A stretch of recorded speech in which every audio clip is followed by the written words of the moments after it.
So what if I told you that one way for you to succeed is for you to pretend to be someone else? So on today's episode of the Big Shift Podcast, you get to find out what being a scientist, being flaky, and beauty salons have to teach you about being a success. This is the Big Shift Vcast with Bill Barron. Getting real about business for those making a difference. Hello, I'm Bill Barron, and today I'm going to ask you to think more like a scientist as a way for you to succeed more as an entrepreneur. So let's play a little game of pretend. So you're a chemist. You not only study the composition of matter and its properties, your job is to also measure substance proportions and measure reactions and reaction results and when you combine matter with various chemical properties. Blah, blah, blah. Basically, as a scientist, your job is to experiment to see what happens when you combine things. Your job is to experiment and experiment and experiment until you get the combination that gets you the results. But here's the important part. You often stumble upon those results in unexpected ways. So lots of people stumble their way to success because they're in action and they're trying different things. The more they experiment, the more they try things, the higher their likelihood of creating accidental success.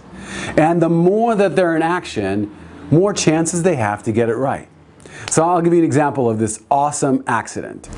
So the year is 1894, and there's this guy named John, and he happens to be a superintendent at a sanitarium. And he's got this brother named Will. And so together they've got this little mission. They're searching for wholesome foods because they have to feed their patients. And so one day Will, who did not like cleaning up after himself, and by the way, if you talk to my wife, she might tell you just a little bit of the same thing about me. But let's go back to Will. So this guy Will accidentally left boiled wheat sitting out. And by the time he came back, it was completely stale. Uh-oh, right? But instead of throwing it away, they thought maybe, just maybe, they could still use it if they send this stale wheat right through these big rollers and make these big sheets of dough out of it. But this experiment completely failed. They did not get big sheets of dough, instead they got flakes. So what happened?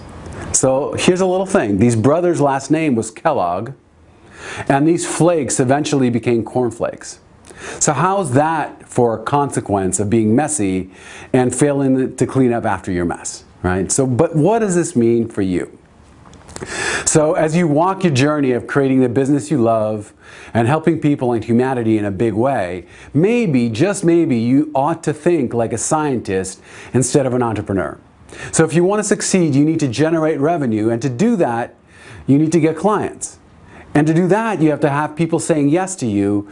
And in order for that to happen, you need to market in a way that allows people who can use what you've got to be exposed to you in such a way that creates a chemical reaction that has them wanting to hire you. So how do you get that chemical reaction? Well, your job is to experiment. So you experiment with various marketing methods and see what works and what doesn't. Every single business owner is different, because what you add to your marketing mix is based on who you are and your personality. It's based on your target market audience and their personality. And it's also based on your expertise, your skill set. And all of that mixed together produces completely unpredictable results. So your job is to experiment and pay attention to those results and keep what works and then master it. So I'll give you an example. So one of the Big Shift coaching clients of mine stumbled her way to this sort of success.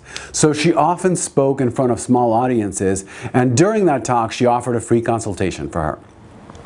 She loved doing it, but it wasn't easy for her to get good speaking gigs. And then one day she's at her beauty salon, and you know, what do you do at a beauty salon besides your hair? You talk. And she was talking about what she does, and then the salon owner said, well, what if I hosted a gathering for all of the clients of the salon? And at this gathering, my client got to speak. So the gathering was a huge success. And if I remember correctly, she got like 4 new awesome clients out of it. And completely unexpected result. She couldn't plan for that. Now, when she got that experiment and the result of that experiment, now what if she was able to get 1 or 2 salons every month to host a small gathering for her? Now this experiment can result to 4 to 8 new clients per month. And just that alone makes a pretty successful business. So what's the formula? Experiment with various ways to market your business. Pay attention to the results of those experiments. Keep what works, discard what doesn't, and here's the most important part: master the things that do work. And if you want to know a little bit more about mastery and my take on it, you can check out episode number 7 of the Big Shift podcast. So I have a question for you. What ways of getting clients are you going to experiment with? So take a couple of minutes to answer that question and put your answers on Big Shift Podcast /episode 19. And remember, your answers help me know you're listening and then inspire me to continue to produce this podcast. So, and now if you are liking what you're seeing and hearing, I'd love to invite you to subscribe to the Big Shift Podcast. And as always, I appreciate your 5-star reviews on iTunes, and your instructions on how to do that is at Big Shift Podcast episode 19.